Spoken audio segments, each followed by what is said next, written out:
আমি আমার চেম্বারে একটা রুলস করে রাখছি, তুমি যদি ধূমপান এইবার করছো আর যদি তুমি ধূমপান করো তাহলে আমি তোমাকে চিকিৎসা করবো না।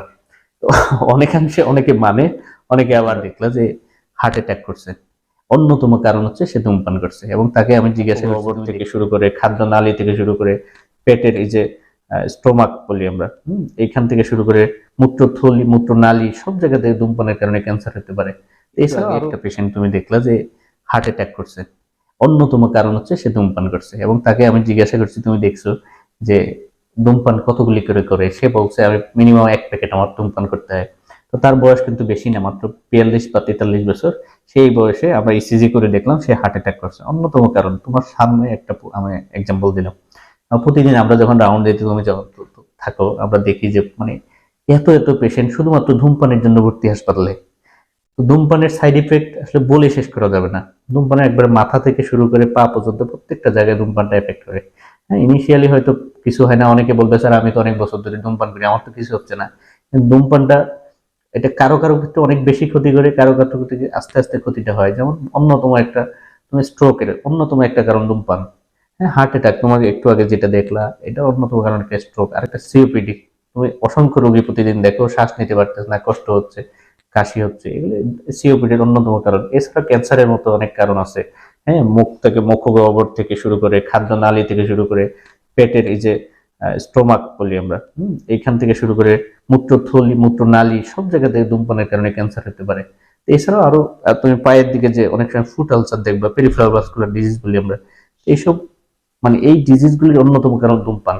ধূমপান আসলে এমন একটা জিনিস, এর মধ্যে এত এত কেমিক্যালস দিয়ে এই জিনিসটা তৈরি করে, যারা মানে সিগারেট গুলি যারা বানায় তাদের অন্যতম মানে কিছু পলিসি আছে যে এই এর মধ্যে ম্যাক্সিমাম কেমিক্যালস গুলি হচ্ছে তোমাকে অ্যাডিক্ট করবে, মানে আসক্ত করবে। মানে ধূমপানটা তুমি সহজে ছাড়তে পারবে না। এটা যারা বানাচ্ছে সিগারেট গুলি, তারা এইভাবেই বানাচ্ছে। তুমি ধূমপান একবার শুরু করলে ছাড়তে পারবে না, কারণ এর মধ্যে এমন কিছু আসক্তিকর জিনিস দিয়ে দিয়েছে, তুমি কখনোই ছাড়তে পারবে না। তো আমার মনে হয় প্রথমে যদি তুমি ধর্মীয় কিছু অনুশাসনের দিকে মেনে চলো, যে এই জিনিসটা হারাম, হারাম মানে হারাম, তুমি এইটা যদি মানতে পারো, আমার মনে হয় ধূমপানটা কিছুটা কমাই ফেলতে পারবা। এছাড়াও ধূমপান কমানোর জন্য তুমি ধূমপান রেখে তুমি ওই যখন ইচ্ছা করবে তুমি একটু এক্সারসাইজ করতে পারো, একটা হাঁটাহাঁটি করতে পারো, ভালো মানুষের সাথে মিশতে পারো, একাকিত্ব থেকে দূরে থাকতে পারো।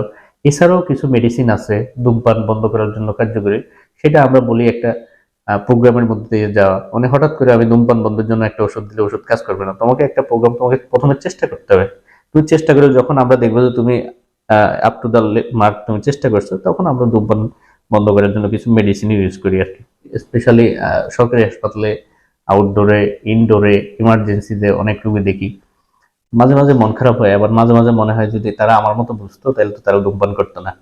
মাঝে মাঝে রাগারাগি করি, মাঝে মাঝে বুঝাই। হ্যাঁ, যতটুকু বোঝানো যায় আর কি।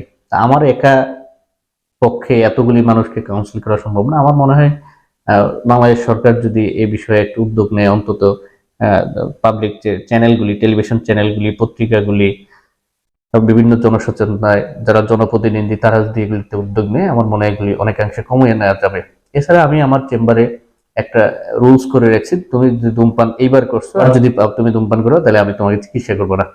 তো অনেকাংশে অনেকে মানে, অনেকে আবার না, যারা না ছাড়তে পারে তারা আবার এসে সরি বলে, অথবা কেউ অনেকে আসেই না, মানে অনেকটা ভয় পায় যে স্যার চিকিৎসা করবে না। এবং আমার যে রোগীগুলো তারা সবাই জানে যে স্যার ধূমপান করলে চিকিৎসা করবে না। এটা খারাপ লাগে না? আমার মনে হয় যে আমার পেশেন্টটাকে আমি অন্তত একটা খারাপ পথ থেকে, ধর্মীয় দিক দিয়ে চিন্তা করলে একটা খারাপ পথ থেকে আমি তাকে যদি একটু ফিরিয়ে নিতে পারি, ওইটাও সওয়াব হবে, পেশেন্টও বেনিফিটেড হবে। আলটিমেটলি কিন্তু আমার কোনো লাভ হচ্ছে না, লাভটা কিন্তু পেশেন্টের জন্য হচ্ছে। তো পেশেন্টের জন্য একটু কথা বলা আর কি। এমনও রিপ্লাই দিচ্ছে তাদের ফ্যামিলি যে স্যার আপনি না হইলে হয়তো আমরাও এফেক্টেড হইতাম। এটা অবশ্যই ভালো লাগে যে আমার কথাটা পেশেন্ট শুনতেছে। সবার জন্য অনেক অনেক শুভকামনা।